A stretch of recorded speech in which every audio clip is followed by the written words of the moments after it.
Bom dia. Iniciando seu julgamento da 7ª Câmara Julgadora do Tribunal de Impostos e Taxas do Estado de São Paulo, no dia 21 de setembro de 2023, a qual está sendo gravada e será disponibilizada posteriormente.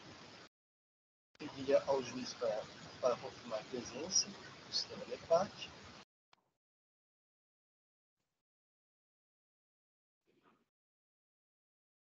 Todos confirmar a presença, vou iniciar a sessão do sistema.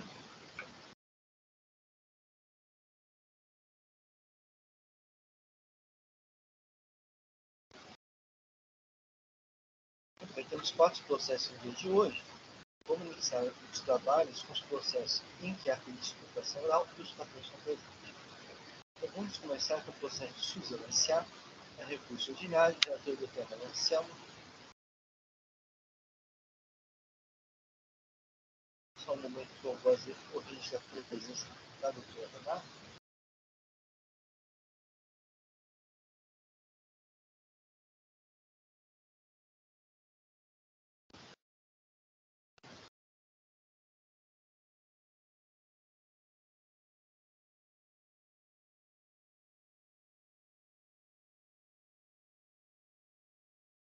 Muito bem, doutora Maria Selma, vamos só apresentar os autos? Ok, presidente, bom dia a todos. Trata-se de recurso ordinário proposto pela contribuinte Suzano S.A. contra a decisão que julgou o conferente OAIN.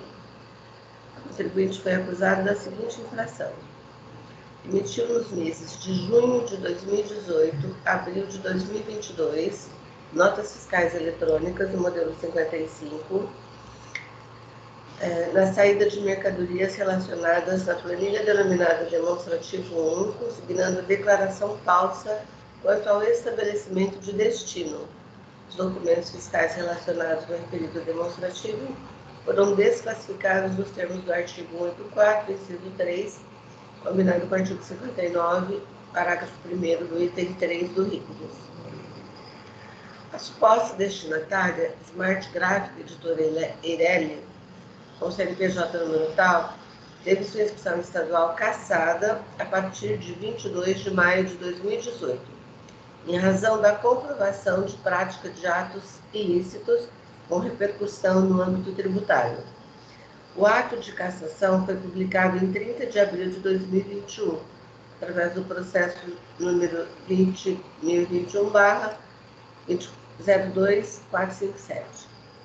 As notas fiscais desclassificadas abrigavam operações com papéis supostamente destinados à impressão de livro, jornal ou periódico, que, caso não houvesse desvio de finalidade, estariam sujeitas à imunidade tributária estabelecida pela Constituição Federal, seu artigo 150, inciso 6º, a linha B. Com a desclassificação dos documentos fiscais por declaração falsa quanto ao estabelecimento de destino, o imposto devido foi calculado por meio da aplicação da alíquota de 18% sobre o valor das operações. O relatório circunstanciado elaborado deve ser considerado parte deste relato. A autuada devidamente notificada do AIN apresentou defesa às folhas tais, alegando em síntese que comercializava papel destinado à impressão de livros, jornais ou periódicos imunes, de acordo com o artigo 150.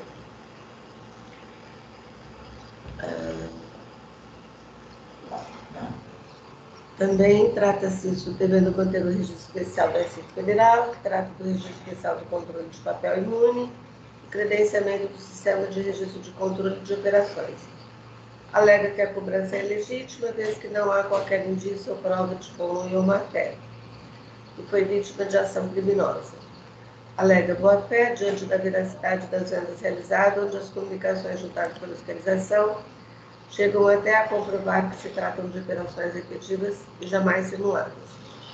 E ainda comprova que verificou a regularidade das empresas adquirentes administradas pelo grupo criminoso. Nas questões de direito, alega necessário o afastamento da autuação da cobrança do ICMS de operações que envolvam papéis imunes, comprovação de sua boa-fé, e impossibilidade de retroatividade de seus efeitos para atingir terceiros de boa-fé, de acordo com a súmula 509 do STJ. E ainda sobre legitimidade do valor da multa aplicada, legitimidade da multa confiscatória em valor maior do que o tributo supostamente devido. A cobrança da multa sobre base de cálculo aumentada por juros, sem possibilidade da incidência de juros moratórios sobre a multa. Houve manifestação fiscal, o julgador de primeira instância proferiu a decisão julgando procedente o AIM, o interposto recurso ordinário requer a reforma. Os pressupostos foram admitidos, então, a processo de transação oral, suspendo o processo, presidente. Agradeço, doutora Maria Anselmo. Então, doutora Renata, fica à vontade para fazer a sustentação oral. Perfeito. Vocês me ouvem bem? Sim. Perfeito. Oi, bom dia, ilustríssima senhora relatora Maria Anselmo e demais julgadores desta colenda 7ª Câmara de Julgamento. Eu estou aqui para sintetizar as razões pelas quais o recurso originário da Suzano merece ser julgado integralmente procedente. Bom, meu caso, ele trata-se de um auto de infração lavrado para exigência de CMS de junho de 2018 a abril de 2022, em razão de operações de venda de papel imune à empresa Smart Gráfica Editora Eireli. A empresa Smart, ela teve sua inscrição estadual declarada nula em ato publicado em 30 de abril de 2022, não 2021, como constou do relatório, com efeitos retroativos à data de 22 de maio de 2018. Assim, os documentos fiscais que respaldam a operação, eles foram desclassificados por suposta declaração falsa quanto ao estabelecimento de destino, ensejando a cobrança do ICMS não recolhido na ocasião contra a Suzano. Para a gente compreender a ilegitimidade da cobrança nesse caso, é muito importante que se entenda que a Suzano, com absoluta boa-fé, ela foi vítima de um esquema criminoso, onde pessoas se utilizavam de empresas autorizadas a adquirir papéis imunes e desviá-los para terceiros. O trabalho da fiscalização ele inicia a partir do depoimento de um partícipe dessa estrutura criminosa, que descreve o modus operandi do esquema de desvio de finalidade de papéis imunes. E como que acontecia? A organização ela se utilizava de empresas habilitadas a adquirir papel imune para comprá-los de fornecedores idôneos e absolutamente alheios ao ilícito. Então, nesse contexto, a Suzano, enquanto uma das maiores fabricantes de papéis do país, ela foi escolhida, obviamente, sem qualquer conhecimento das ilicitudes dos adquirentes, para vender de boa fé o papel imune que posteriormente seria desviado pelo grupo criminoso. Ao acessar mensagem, e-mails referentes a tratativas comerciais dessa venda do papel imune, a fiscalização concluiu, de uma forma completamente equivocada, que a Suzano ela teria conhecimento do desvio de penalidade de papel imune e estaria participando desse esquema fraudulento, né? Mas isso não é verdade. Não há, em toda a extensão do relatório fiscal, nenhuma prova de que a Suzano ela conheceria as intenções dos adquirentes. No relatório fiscal, existem alguns prints de comunicações que nada provam a participação da Suzano em qualquer ilícito. Não há nenhum trecho e nenhuma comunicação, diálogo entre funcionários da Suzano e os indivíduos envolvidos nessa organização criminosa que aborde, de alguma forma, algum ilícito, algum indício de ilicitude. O que a gente verifica no relatório fiscal é uma construção dessa presunção da má-fé da Suzano, com uma elaboração de um roteiro absolutamente calunioso contra a empresa e os funcionários da empresa. A boa-fé da Suzano, ela é manifesta e ela é comprovado por diversos documentos anexados ao relatório circunstanciado, bem como a impugnação, e tudo na linha do tema 272 e súmula 509 do STJ, que demonstra, primeiro, a veracidade das vendas realizadas. Segundo, que a Suzano ela verificou a regularidade das empresas adquirentes, tanto é que todas as notas fiscais que saíram da Suzano, elas fazem referência ao número RECOP, sem o qual a venda ela não com a imunidade, ela não poderia ser feita. E terceiro, houve o pagamento do transporte das mercadorias de forma que qualquer desvio de finalidade do papel, ele ocorreu após a venda feita pela Suzano. Dessa forma, tendo em vista a efetiva ocorrência das vendas e, mais do que isso, a boa-fé da Suzano, não há que se falar em indicação falsa do destinatário na nota fiscal. Porque a Suzano, com base nas informações que ela poderia obter, ela indicou adequadamente os destinatários das mercadorias nas notas e sobre ela não poderia retroagir os efeitos da declaração de inidoneidade do adquirente. Qualquer cobrança relativa a tributo devido em função desse desvio de finalidade do papel imune, ele tem que recair sobre o adquirente. Inclusive, é o que consta o artigo 2º, parágrafo único da Portaria CAT 14 de 2010. Também não faz muito sentido a acusação de que a Suzano ela teria interesse na repartição dos resultados, porque a empresa, ela comprovadamente, ela atua em conjunto com a Receita Federal no enfrentamento às fraudes na venda de papel imune. Ela não tem qualquer vantagem na venda de papel dessa forma, e ela gera em receitas líquidas e devolve à sociedade, em forma de tributos e investimentos sociais, valores muito relevantes. Então, a eventual vantagem que ela poderia ter é muito relevante do ponto de vista dos ganhos da empresa anualmente. Então, a narrativa construída pela fiscalização, além de não estar sustentada em qualquer demonstração concreta das suas conclusões, não tem nenhuma verossimilhança. Não bastasse tudo isso que eu falei anteriormente, ao analisar o relatório circunstanciado, a gente verifica uma nulidade do lançamento por conta de que a autoridade ela adotou como base valores das mercadorias indicados nas notas, mas ela não procedeu com a reconstituição da escrita fiscal para fins de quantificação do tributo devido. O que se faz necessário, porque na hipótese da existência de eventual saldo credor em algum dos meses relacionados à autuação, não haveria tributo devido. Então, se a gente tomasse como exemplo o mês de março de 2021, existe um saldo devedor com mais de 70 milhões de reais, então só poderia haver uma cobrança se fosse realizada a recomposição da escrita, e depois disso, apurado o saldo devedor. Então, dessa forma, a ausência da reconstituição da escrita fiscal, além de afrontar o princípio da não cumulatividade, também viola o 142 do CTN e também disposições da lei estadual e do regulamento do ICMS de São Paulo.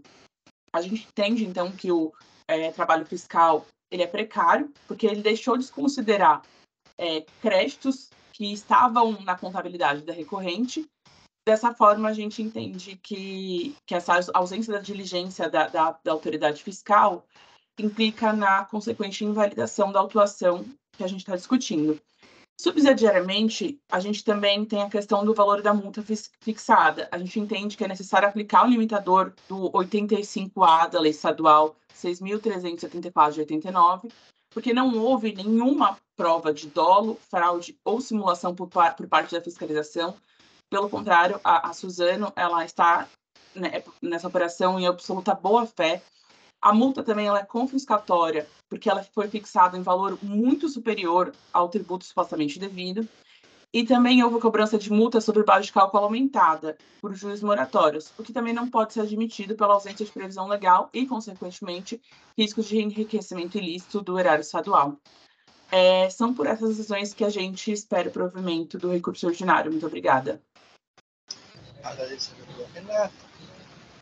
Então, doutora Márcia, pode prosseguir. Pois não. Obrigada, doutora Renata. Foi muito objetivo sua fala. Eu passo, então, ao voto. Então, trata-se de recurso ordinário, que está devidamente admitido em razão de atender os requisitos mínimos.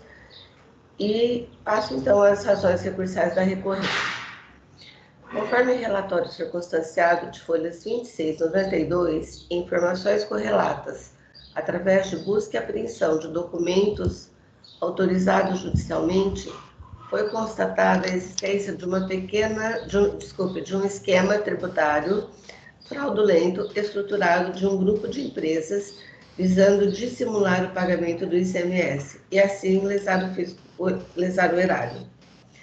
O grupo de fraudadores, no intuito de dar aparência de legalidade e operações, utilizavam-se de inúmeras pessoas para a abertura de empresas fictícias com o objetivo de simular a venda de papel imune em operações tributadas.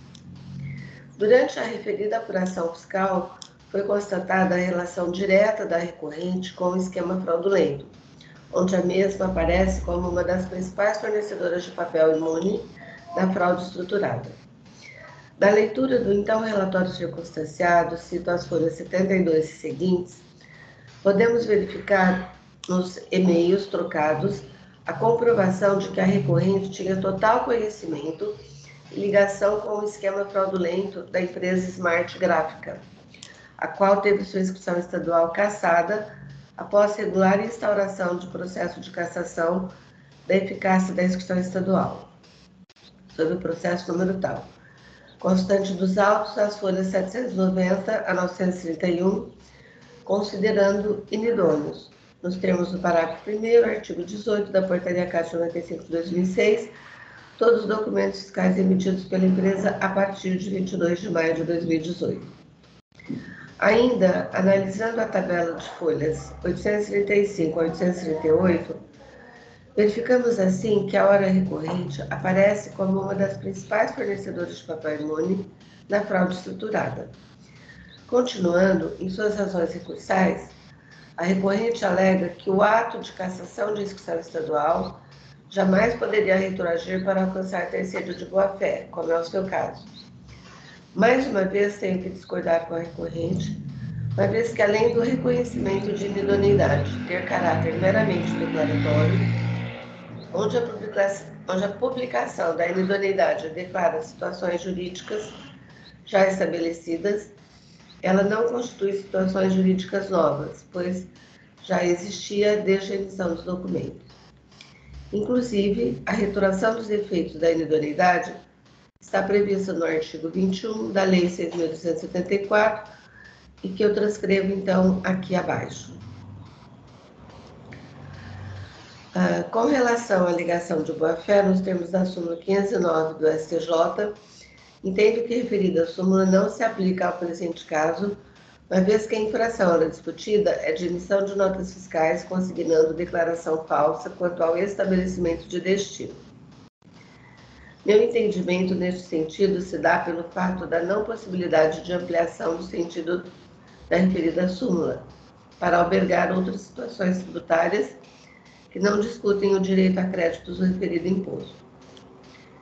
Em harmonioso entendimento, menciono o voto proferido pela ilustre juíza relatora, doutora Luciana Cristina da Silva Vendramini, a primeira Câmara Julgadora deste Tribunal, que ao proferir o seu voto no AIN de número 4146-291-9, tendo a recorrente como autuada em infração idêntica, assim entendeu.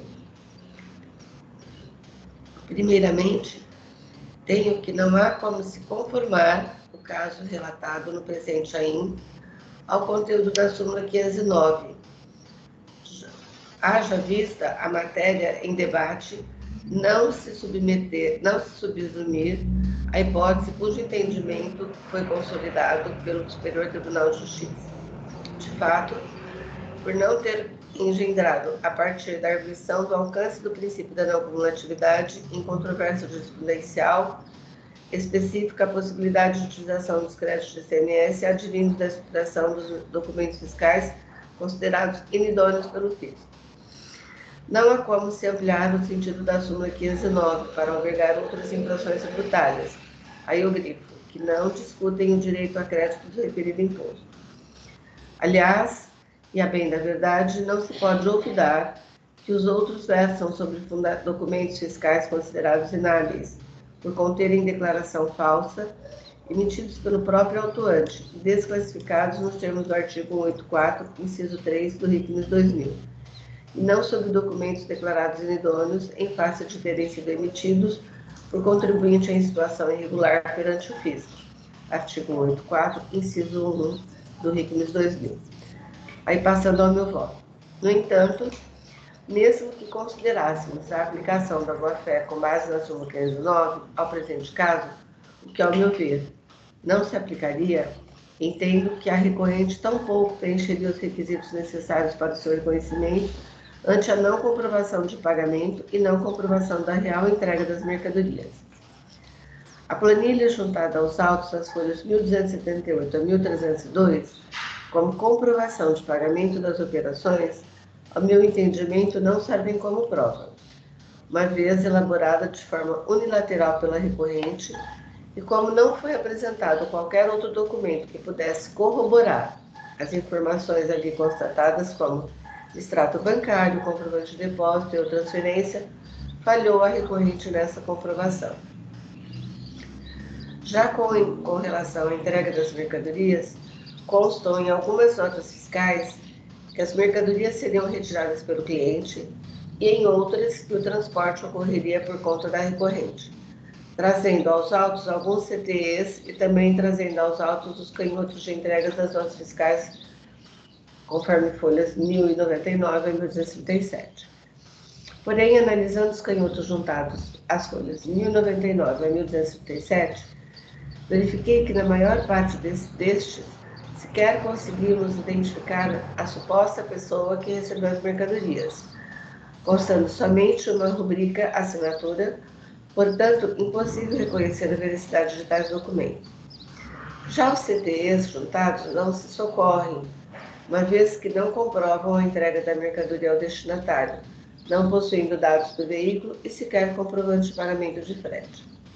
Portanto, ao meu entendimento, não há nos autos qualquer documento que contraponha o levantamento e apuração realizado pelo fisco e que pudesse demonstrar de forma inequívoca a realização das operações na forma constante dos documentos fiscais ou que comprovasse que a recorrente não fizesse parte ou fosse conivente com a ocorrência das declarações falsas quanto ao estabelecimento de destino.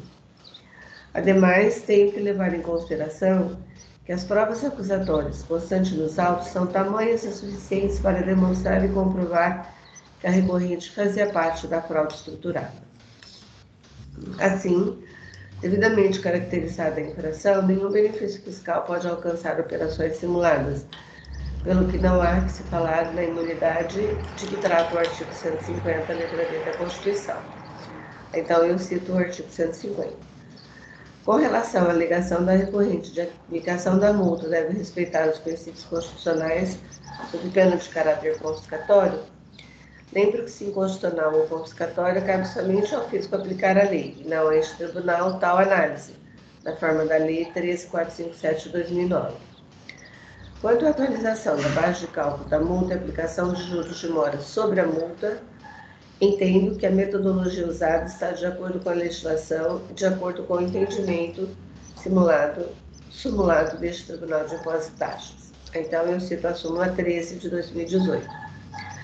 Assim, devidamente caracterizada a infração, devem ser rejeitados todos os argumentos da recorrente pelos motivos acima expostos. Diante do exposto, de tudo que dos autos consta, conheço do recurso ordinário interposto por Suzano S.A. e lhe nego o provimento. É como voto, presidente, coloco a apreciação dos meus pares. Agradeço a doutora Maria Selma. O processo está em discussão. Ainda não havendo inscritos, vou encerrar os debates.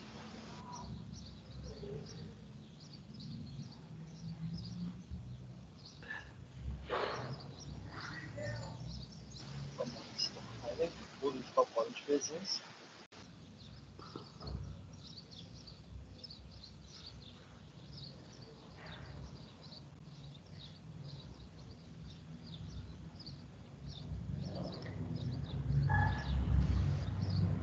Vou iniciar o voto.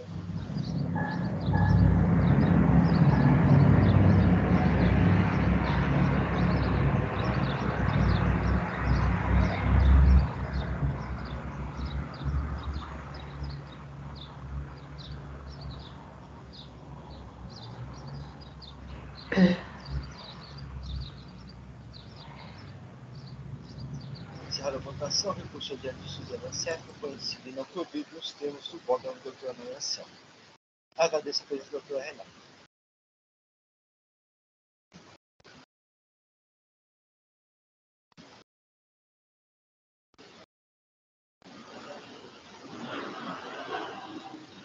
Doutora Renata?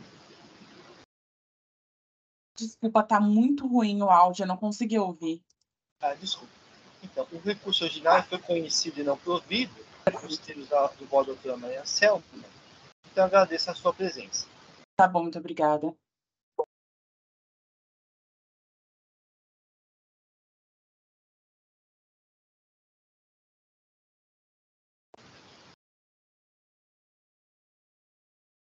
Passar para o processo de companhia fazer distribuição, recurso ordinário, o processo de relatoria, só um momento que eu vou fazer o registro da legislatura Fernando.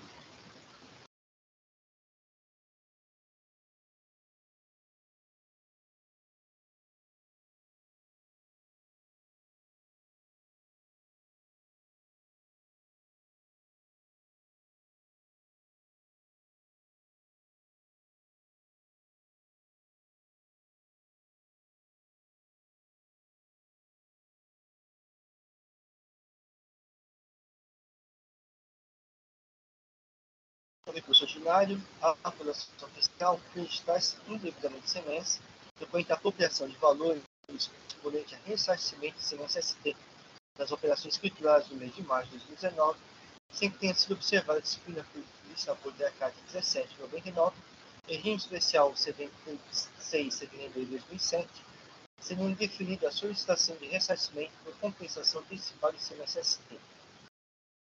A decisão primeira instância julga procedimento inconformada dessa primeira instância, o contribuinte interpôs o recurso ordinário, apresentando em síntese alegações: nulidade do lançamento fiscal, inexistência de prejuízo ao errado e de fundamentos que mitigam o direito da recorrente à restituição de valores, termo inicial da essência do juízo de mora sobre a multa aplicada, necessidade de redução da penalidade em face da proporcionalidade, razoabilidade, vedação com fisco e ausência de lesão ao erário público. Por fim, requer a nulidade da autorização, improcedência das exigências fiscais, a ilegalidade do juízo de mora sobre a multa, anulação integral ou redução da penalidade. A dupla aplicação fiscal manifestou-se pelo não produto recurso ordinário, a protesto de sustentação oral. Eu interrompo agora o relatório. Doutora Fernanda, fique à vontade de realizar a sustentação oral.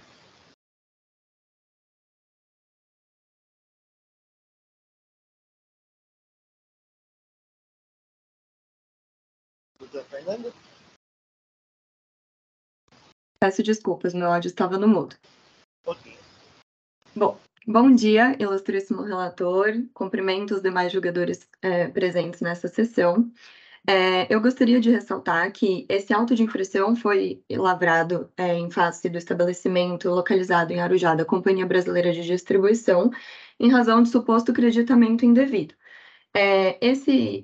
Esse creditamento indevido foi consistente da apropriação indevida dos valores correspondentes do ressarcimento de ICMS-ST, no montante de R$ 2.640.179, e a multa em um valor muito expressivo de R$ 6.239.800. Destaca-se, que essa apuração de créditos passíveis de ressarcimento é realizada conforme a sistemática estabelecida pela Portaria CAT número 17 de 1999, como bem destacado pelo ilustríssimo relator. E eu gostaria de destacar alguns pontos. O agente fiscal, quando analisou as documentações apresentadas pela recorrente, identificou supostas inconsistências em seu controle de estoque. Dessa forma, a recorrente informou que, na hora de responder, dizendo que a inviabilidade desse prazo para juntar para fazer toda a recomposição dos valores e o fornecimento de todas as informações requeridas. Dessa forma, mesmo agindo de boa fé, o auto de infração foi lavrado. Dessa forma, a recorrente pugna pela nulidade do auto de infração por erro de motivação, tendo em vista que os saldos de estoque, eles somente não foram informados nos meses em que não houve movimentação, o que não representa qualquer majoração no saldo dos créditos apurados. Dessa forma, aqui cabe ressaltar que trata-se de uma varejista de grande porte e que seria praticamente impossível registrar todos os meses, mesmo naqueles meses que não houve movimentação de estoque. Então, dessa forma, não seria viável esse registro mês a mês, mesmo que não houve movimentação de estoque, deixando muito claro que, no final do período, todo o estoque é devidamente informado como deveria ser. Além disso, o agente fiscal ele se utiliza de saldos constantes na FD que não podem ser identificados no próprio documento fiscal, evidenciando erros no procedimento adotado pelo agente fiscal. Tudo isso está demonstrado nas documentações e nas razões acostadas ao processo. Com isso, tendo em vista que essas divergências identificadas não repercutiram sobre o saldo do crédito apurado pela recorrente, sobretudo considerando que as respectivas mercadorias tiveram a anulação de seus potenciais créditos pela própria recorrente, não tendo sido contabilizadas no próprio procedimento estabelecido na Portaria CAT número 17 de 1999, pugna-se pela nulidade do auto de infração. Ainda seria um momento muito oportuno para que esta colenda Câmara avaliasse o cancelamento das penalidades pela ausência de infração, ou, ao menos, que essa penalidade fosse reduzida proporcionalmente, nos termos do artigo 527. Então, em minha sustentação oral, eu gostaria de deixar muito bem destacado esse ponto, que trata-se de uma varejista de grande porte e que apenas essa movimentação não foi registrada quando não houve movimentação em seu estoque, dessa forma não sendo afetada o seu crédito apurado, tendo em vista que tudo foi muito bem informado em sua EFD. Sendo só para o momento, agradeço a atenção. Agradeço a doutora Fernanda, vou passar meu voto. O doutor tenta ligar o orçamento fiscal às vidas, passo a expor meu entendimento.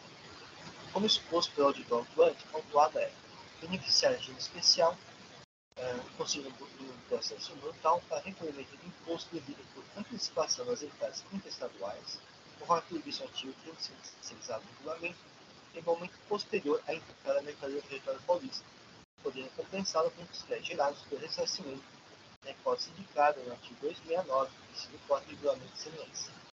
Segundo o estado de regime especial, os créditos ativos de compensação devem ser apurados na forma Portaria CAT 1799, o regime especial 7672 de 2015, esse é o artigo 6. Diz ainda, a seguir apurou o valor do crédito da mesma GST, que correspondia ao ressarcimento do referido direito. Ressarcimento esse que deveria ser calculado conforme dispõe a Portaria CAT 1799, no valor de R$ 2.640.179,70. No entanto, o sistema estabelecido pelo regime especial também condiciona a referida compensação ao cumprimento de obrigações, destacando a apresentação de pedido por escrito do posto fiscal de jurisdição do estabelecimento, juntamente com demais documentos especificados pelo regime especial e pela Portaria CAT 17. Deste modo, o procedimento de questão é condicionado à formulação do pedido e à apresentação dos documentos e arquivos fiscais. O pedido realizado pelo autor foi indeferido, conforme foi a 101 a 106, em razão de a análise efetuada de arquivos digitais que deram amparo aos cálculos valores sem SST a ser compensado demonstra inconsistência nos transportes de itens constantes no final do período anterior e analisado, ao saldo final do período seguinte. Foi verificado também diferenças significativas entre o saldo final apurado com as informações enviadas como suporte à solicitação da compensação dos valores apurados registrados no registro inventário. O artigo 93 da NT 3407, de 2009, estabelece que não se compreende na competência do CETIT as questões relativas a pedido de compensação ou de restituição de tributos e demais receitas, como é o caso do pedido formado da autor. Nessa hipótese, o artigo 90 da Lei 3407 dispõe que das decisões proferidas em matéria estranha da CETIT cabe recurso ao autoridade imediatamente superior a quem tiver provido a decisão. Assim, a insurgência quanto ao indeferimento do pedido deveria ser realizada perante a autoridade competente acima, apresentando razões e provas não competentes a órgãos administrativos, servindo de segunda, terceira ou quarta instância para a Nesse sentido, mesmo antes da expressa previsão da Lei 3407, foi exposto às câmaras reunidas no processo monumental, o relator Dr. João Paulo Cabelo com votação unânime. Esses créditos, quando legítimos, devem ser objeto de ressarcimento da autoridade competente para avaliar sua legitimidade com poderes para averiguar toda a explicação concorrente, se for o caso, definir sua compensação nos respectivos débitos. A alteração de ressarcimento do imposto regida por execução tributária, a compensação que valor devido nos termos do artigo 26A do regulamento, com dispensa da prévia comprovação da apuração de valores, é condicionado nos termos do artigo 6 do regime especial, que determina a lavratura da notificação, caso o contribuinte não atenda a notificação formulada em razão do indeferimento do pedido. O procedimento foi observado por fiscos para expedir a notificação específica para o valor objeto da atuação, em razão do não atendimento da boa notificação. Assim, o lançamento realizado de acordo com determinada atualização, atendendo ao artigo 152 de setembro. Notas de razão válida, quanto à alegação de nulidade são recolhidas, uma vez que o argumento de vício de motivação da ocupação foi expressamente apreciado os jogadores dos tópicos 21 a 36, tratando de um compromisso indecidido que na causa de unidade. Nenhum dos argumentos autuados demonstra a observabilização, em especial o artigo 1º, parágrafo 1º da portaria CAT 1799, que determina o método permanente de controle histórico como exposto pelo auditor autuante em sua manifestação contra o legado. Observe-se como assim exposto que o definimento pedido não se deveu por inconsistência deste ou aquele fim, mas por inobservância do descrito na portaria CAT 1799 e regime especial número 7672 do Nesse sentido, é demonstrado o descontrole e precisão dos estoques autuados por 17.756, 58 a 17.559.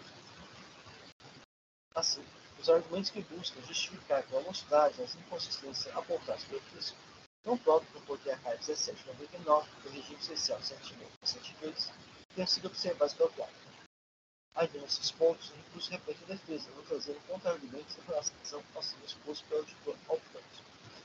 Cabe ao autuado apurar e provar o valor que tem do seu direito, não poder lançar no montante sem cumprir as condições determinantes da legislação, com a pretensão de que após o fisco é quem faça sua operação. Assim, se cabe qualquer diligência para que o fisco retifique os valores apurados da autuação, que nem a autuada indique e prova quais são esses valores. Nesse sentido, observa o entendimento do Dr. Antônio Augusto Pereira de Carvalho no processo votável. O contribuinte que junta aos autos mais de uma centena de comércios fiscais raça para si, o ônus de identificar em cada um dos documentos os dados que lhe foram favoráveis, proceder uma apurada análise da técnica da conjuntividade e, finalmente, cotejar de maneira circunstancial os seus resultados e as conclusões trazidas pela fiscalização. O jogador não é patrão do contribuinte e não se assina técnico. Assim, a presunção, pois, como assim exposto, não há presunção, pois, como assim exposto, a autuada não cumpriu as condições para estimular o exato valor lançado. Se outro valor é seu direito, cabe ao contribuinte apurar e provar e não o fisco. Observe que a notificação do fisco ocorreu em 21 de 6 de 2022, consiste em autuado, e 22 de 6 de 2022, com prazo de 10 meses. Os reclamos da autuada para prestar esclarecimentos e apresentação de novos documentos só ocorreram em 7 de 7 de 2022, ou seja, após o referido prazo.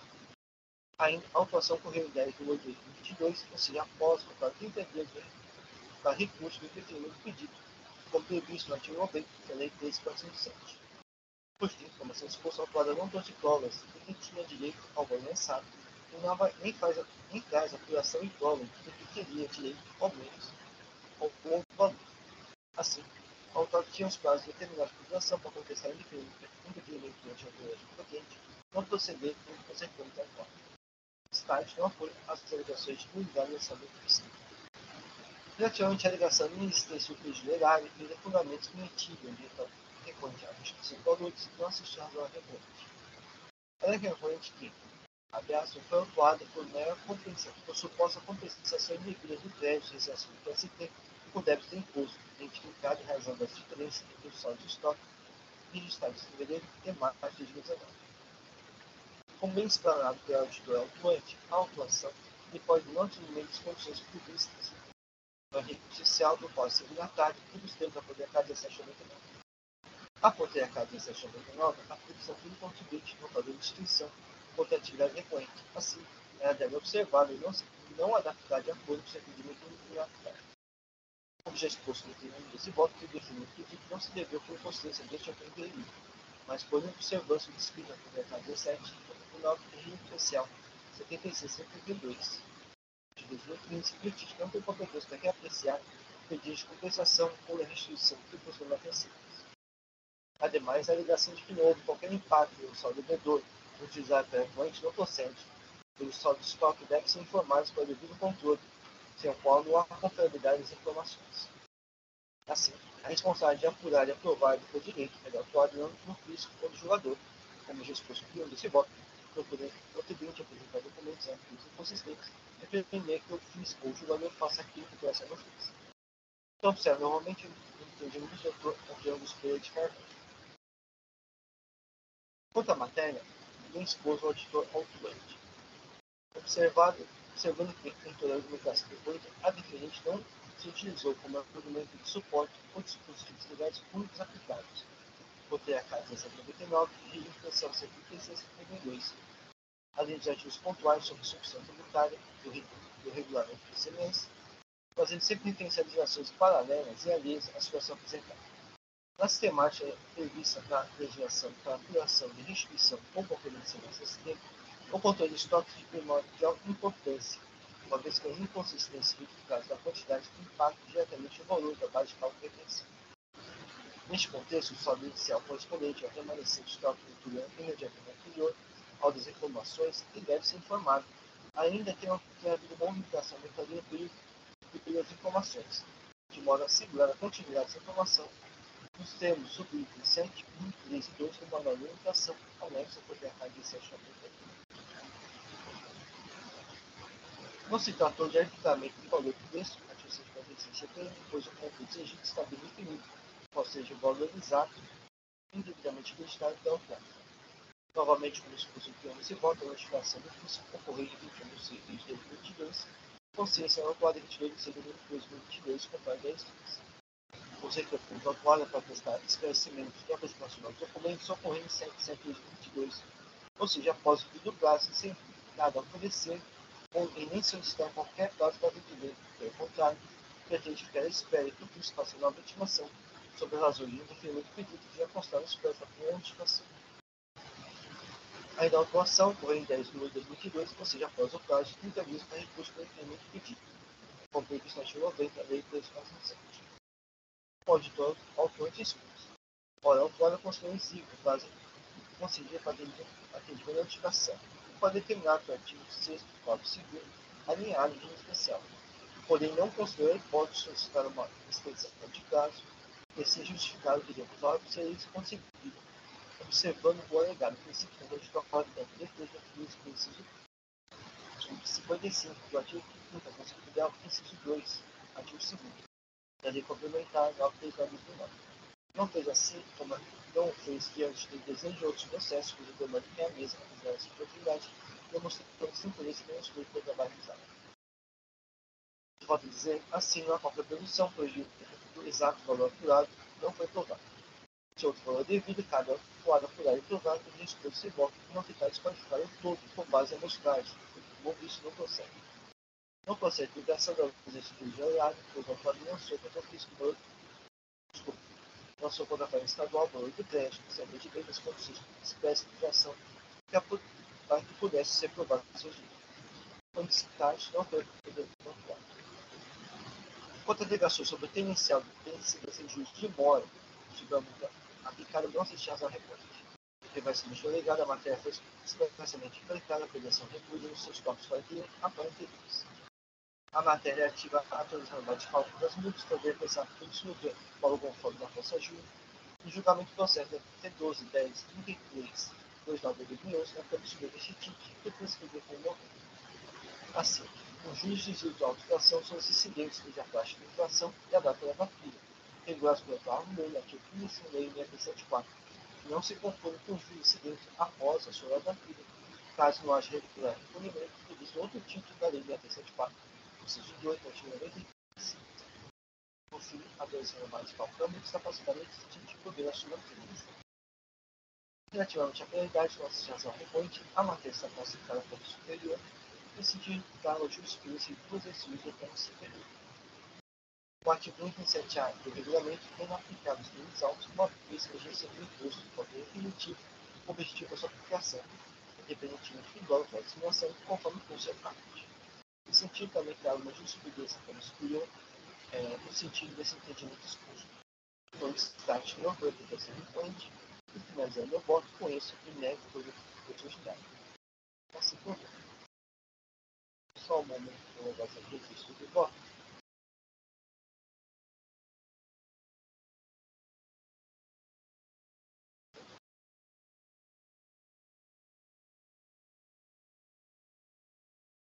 O voto está registrado, o processo está em discussão.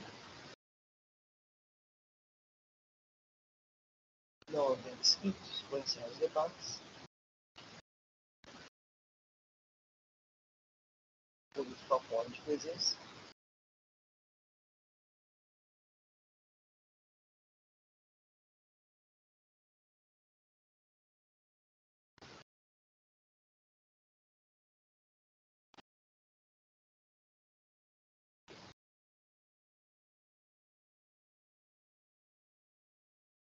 Vou iniciar a votação.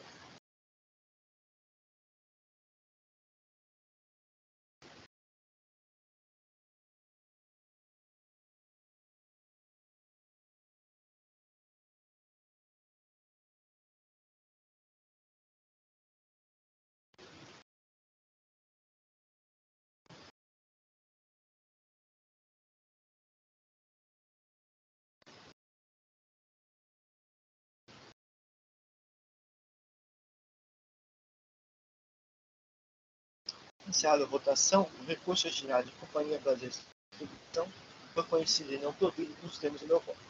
Agradeço a presença da doutora Fernanda. Muito obrigada, tenha um bom dia. Bom dia.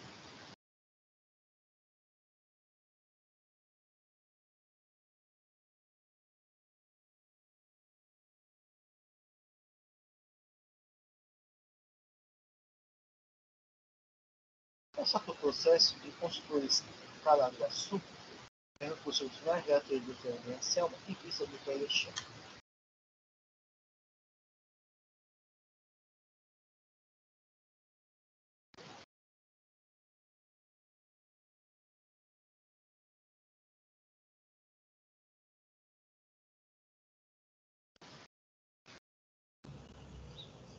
Bem, doutor Alexandre, esse processo já havia sido votado anteriormente, saiu do doutor. O doutor podia nos apresentar os autos? Só um minuto, presidente, para disponibilizar o voto.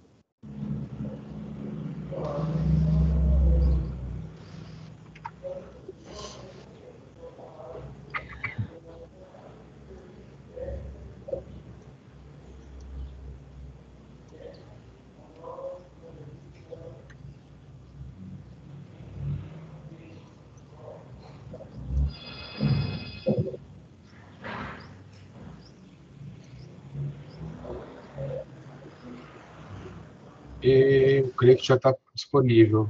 Parece que confirme.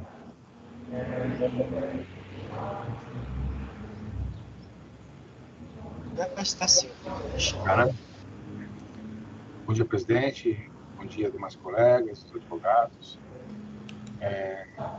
Acontece prostituição oral nesse processo, Inácio? Já foi realizado, doutor Alexandre. Já, né? Já foi realizada, né? Já foi em pauta anteriormente, a relatoria do doutor Anselma. Os patrões estão Vou fazer um resumo já. Então, vou fazer um resuminho e já volto. Caso de autuação da construtora no fornecimento de CBUQ, né, do concreto bituminoso usinado quente, um assunto já antigo, que já demandou muita discussão aqui no tribunal, enfim. A discussão é sobre a incidência ou não do ICMS nesses fornecimentos. E a ilustre relatora apresentou o voto na sessão anterior, né, na qual entende pela manutenção do auto de infração, e eu pedi para dar uma analisada melhor no processo, e eu vou fazer a leitura do meu voto de vista. Pedi vista para melhor analisar a questão do mérito recursal, que trata da questão muito discutida nesse tribunal, ou seja, a incidência do ICMS no fornecimento de CBUQ, concreto bituminoso usinado ao quente, para ser usado em obras de pavimentação asfáltica. O fisco ao contribuinte para exigir ICMS e multa decorrentes do fornecimento de massa asfáltica, CBUQ, por entendê-la como mercadoria sujeita à incidência do imposto estadual. E a contribuinte, por sua vez, insiste, com base em entendimento predominante de decisões do Poder Judiciário sobre o tema, ser aplicável ao caso, por analogia, a regra da súmula 167 do STJ, de maneira que o referido fornecimento de CBUQ seja submetido apenas à tributação municipal pelo ISS. Adoto desde já o detalhado relatório elaborado pela ilustre José Maria Anselma Coscrato dos Santos, a quem rendo minhas homenagens. Em seu voto, a ilustre juíza, doutora, chamou a atenção para o fato de que referido tema ainda não é de entendimento pacificado e que concorda com a posição adotada pelo fisco paulista de que o fornecimento CBUQ deve ser tributado pelo ICMS, por ter sido produzido fora do local em que realizadas as obras de pavimentação asfáltica, incidência que teria escoro nos subitens 7.02 e 7.05 da lista anexa à Lei Complementar 116 de 2003.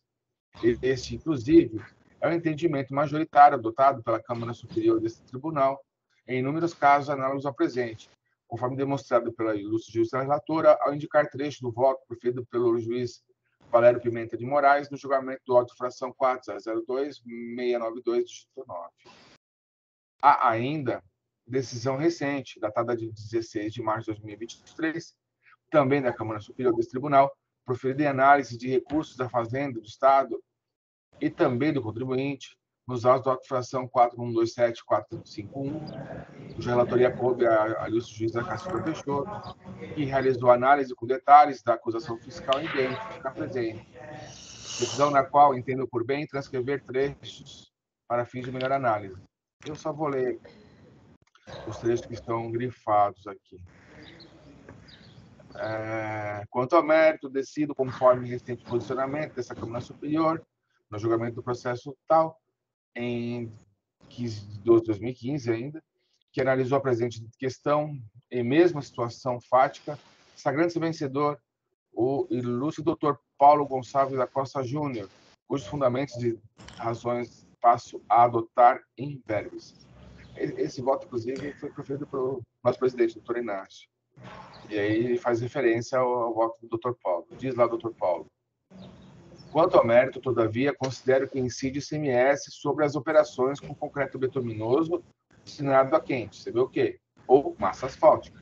A industrialização do produto foi feita por terceiro, a usina Ripav, atendendo da autuada, a evidenciar com clareza que se cuida de produto que não é produzido no local da obra de construção civil, tampouco há, como no caso do concreto, etapa de formulação ou preparação efetuada no trajeto do produto para a obra ou finalização do mesmo ao chegar ao canteiro.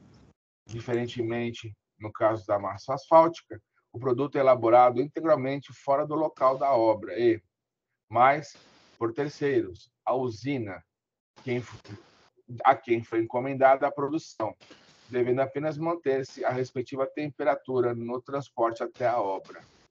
Segue o Dr. Paulo, mencionando outros entendimentos aqui.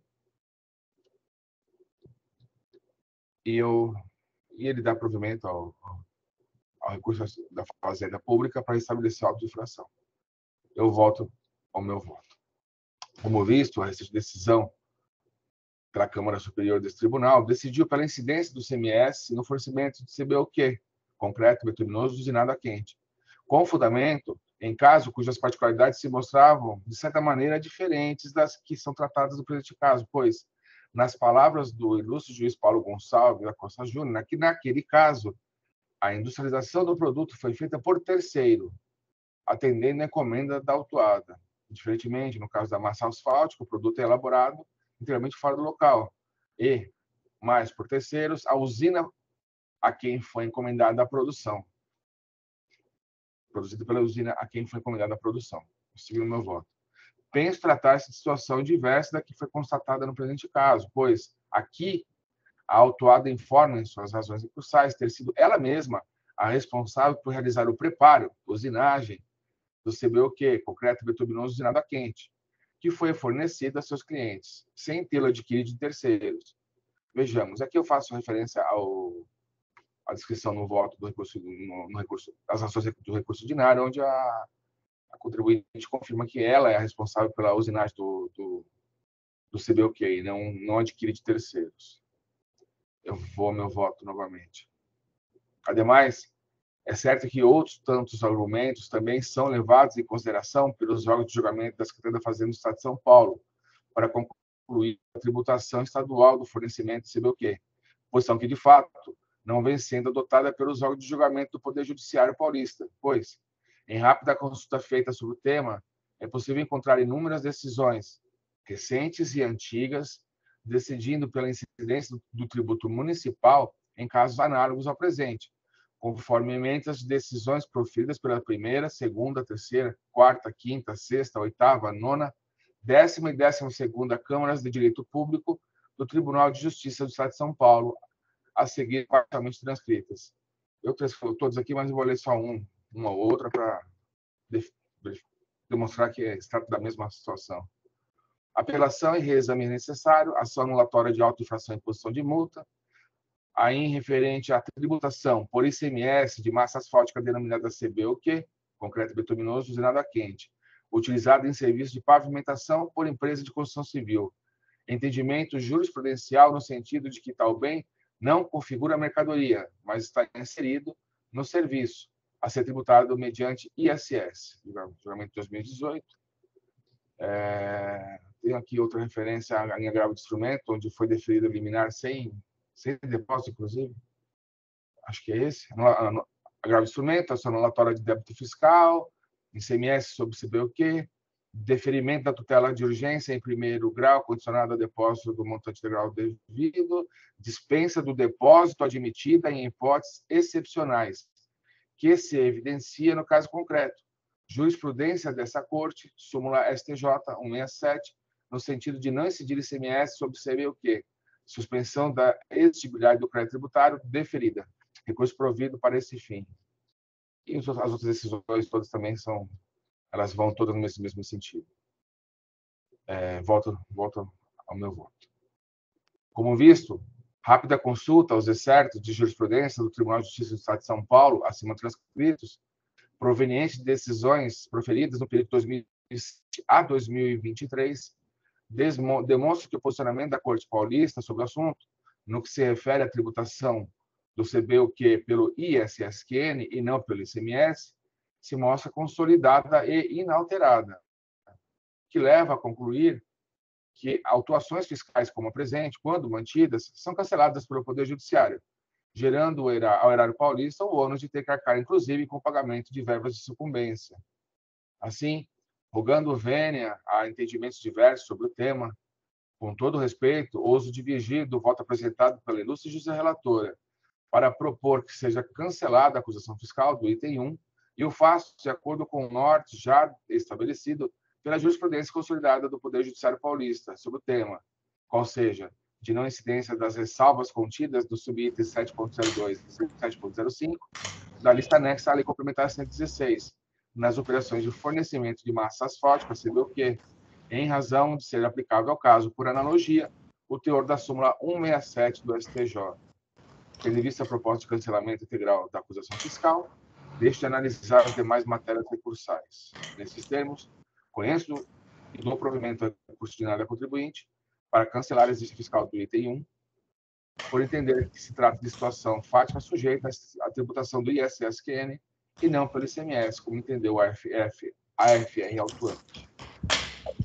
Como voto, presidente? Agradeço ao doutor Alexandre. A doutora Maria Selma vai manter seu voto? Sim, presidente, já confirmei. Então, o processo está em discussão. Não havendo inscritos, vou encerrar o debate. Vou indicar o quórum de presença.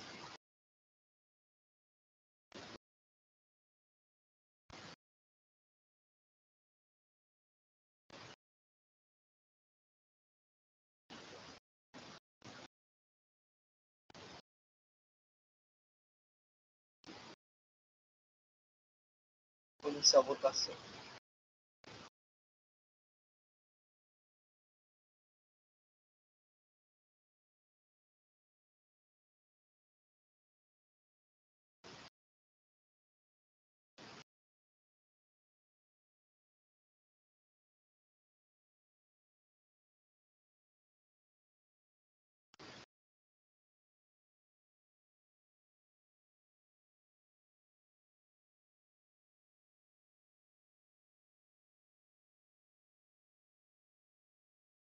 Um momento de silêncio para concluir.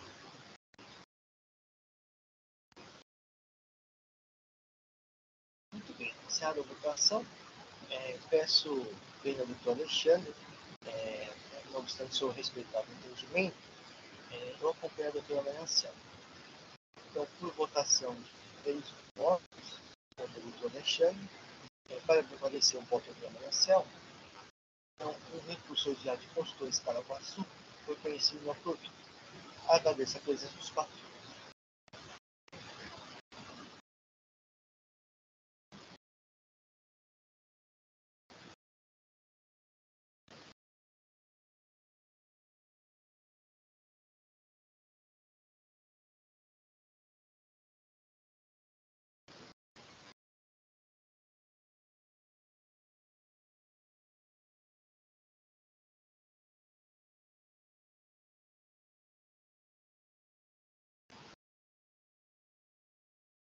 passar para o processo de Bonex, Telecomunicações Limitada e Recursos Ordinários.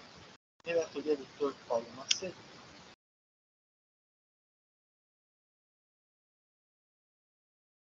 Ok.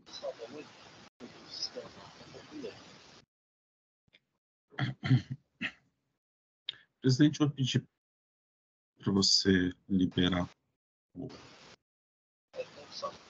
a edição do voto.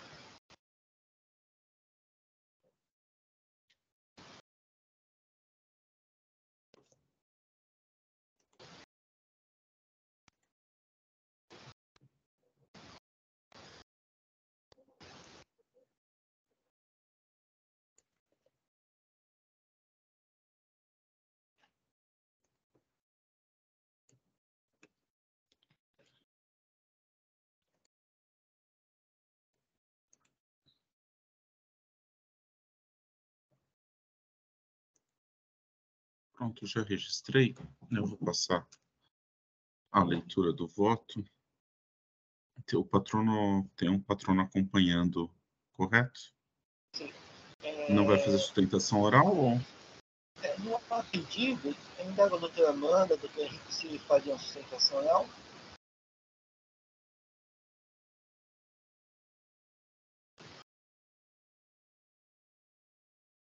A doutora Amanda tinha informado no chat e se apenas para acompanhar. Acabaram de falar no chat. Obrigado. Então tá bom. Não, é que daí eu já vou direto. Ok. O AIN, ele tem duas infrações, né? Deixar de pagar o ICMS, por emissão de notas fiscais de serviços de telecomunicações, referência a prestações tributadas com erro na determinação da base de cálculo decorrendo da exclusão de valores cobrados a título de cessão onerosa dos meios de rede. E o item 2 também é deixar de pagar o ICMS devido em decorrência da interrupção de diferimento do imposto incidente sobre a cessão onerosa de meios de rede. Bem, a autuada apresentou defesa, houve manifestação fiscal, foi convertido em diligência ao núcleo fiscal de cobrança, houve o retorno, manifestação tanto da representação quanto da autuada. A decisão de primeira instância julgou procedente o AIN. Em face da decisão de primeira instância, a autuada apresenta recurso ordinário que alega em breve síntese, né, que o item 1 do AIN foi pago e resta incontroverso, versando o recurso ordinário somente sobre o item 2 do AIN. A autuação do item 2 é nula, pois há ausência de correlação entre as provas e as infrações do que decorre o cerceamento de defesa. Alega ainda que pagou todo o semestre devido aos serviços prestados, que os notas fiscais eram emitidos na data do pagamento, podendo se referir a serviços prestados anteriormente ou posteriormente à data da emissão da nota fiscal, de acordo com contratos entre as partes, que firmou o contrato com a Telemar Norte-Leste para a cessão futura dos meios de rede em agosto de 2017, sendo que a utilização seria somente a partir de fevereiro de 2018, porém a Telemar emitiu 8 notas fiscais e foram registradas em dezembro de 2017, não se atentando para o reflexo que ocorreria no ICMS.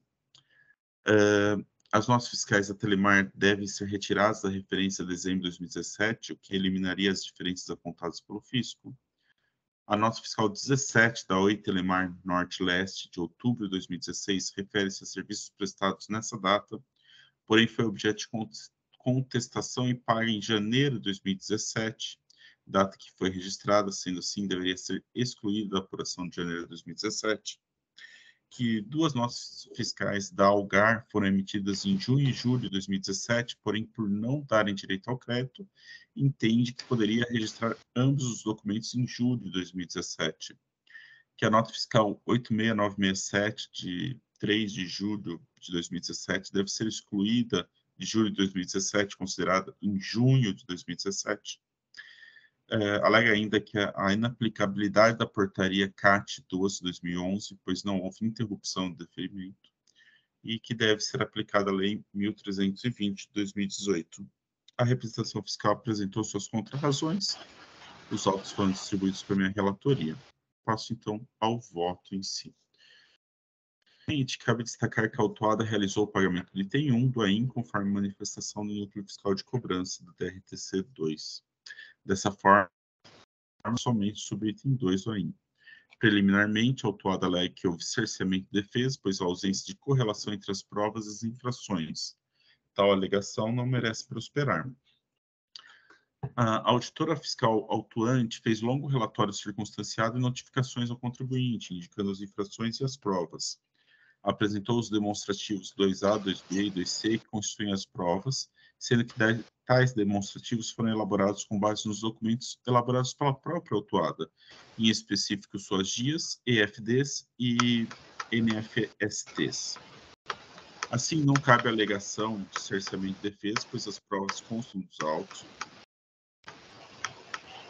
bem como a explicação de como tais provas comprovam a infração.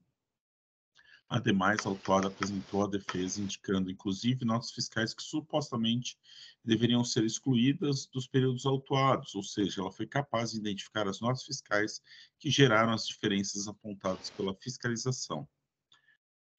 A autuada aponta 2 casos em que as notas fiscais foram emitidas em períodos diversos, os quais deveriam ser consideradas. Alega a autuada de que a emissão em período diverso foi ocasionada por contratos com fornecedores ou por oportunidades comerciais. Todavia, resta claro que convenções particulares não podem ser opostas à fazenda pública. Ademais, o parágrafo 2º do artigo 2º do anexo 17 do RICMES define que, para apuração do imposto, deverão ser considerados os documentos fiscais emitidos no respectivo período. Eu vou transcrever o trecho aqui, mas vou pular. Ainda, tal normativo deve ser seguido para aplicar a disposição tanto do artigo 8º do anexo 17 do RICMES quanto a portaria CAT 12/2011, sendo esta aplicável ao caso. Assim, não é possível acatar a alegação da autuada de que notas fiscais emitidas em determinado período sejam consideradas em períodos diversos. Nos casos específicos citados pela autuada, não é possível considerar em junho de 2017 uma nota fiscal emitida em julho de 2017, nem considerar 8 notas fiscais emitidas em dezembro de 2017 como emitidas a partir de fevereiro de 2018. A autuada alega que deveria ser aplicada a Lei 1.320 de 2018, permitindo a sua autorregularização. Todavia, o citado normativo, em específico no seu artigo 14, parágrafo 1º, é explícito que a notificação de constatação de regularidade do contribuinte para sua autorregularização é uma faculdade da fiscalização e não uma obrigação. Não poderia ser de outra forma, pois caso fosse uma obrigação da Fazenda Pública a notificação para autorregularização em todas as infrações, não haveria qualquer incentivo para os contribuintes cumprirem suas obrigações tributárias, cabendo eles aguardarem uma notificação para corretamente escriturarem e recolherem os tributos devidos. Por fim, deve ocorrer a limitação da taxa de juros à taxa Selic, pois tal entendimento é o mesmo exaurado na nova redação da súmula 10. E assim que eu antes posto conheço do recurso ordinário, ele dou parcial provimento, somente para limitar os juros à taxa Selic. Presidente, é assim que eu voto. Agradeço ao Dr. Paulo. O processo está em discussão. Não havendo inscritos, vou encerrar os debates.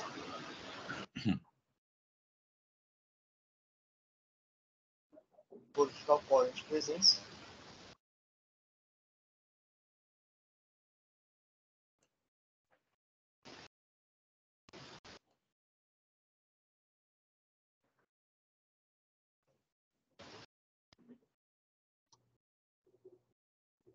Presidente, aconteceu um erro aqui. Na hora que foi fazer a verificação, apareceu uma tela de erro. Ok. Doutor Alexandre tem que entrar de novo.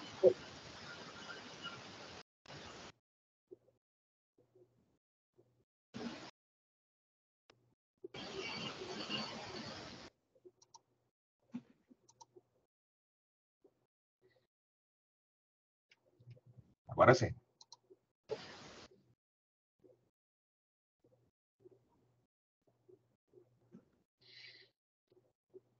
Vou iniciar a votação.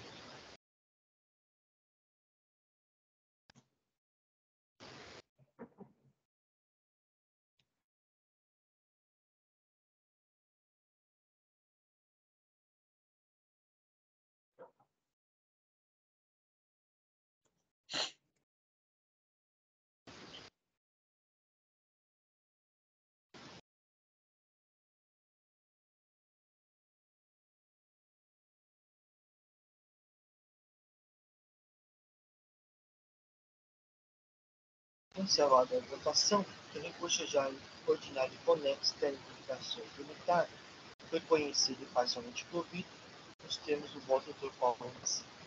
Agradeço a presença dos patronos e da patrona.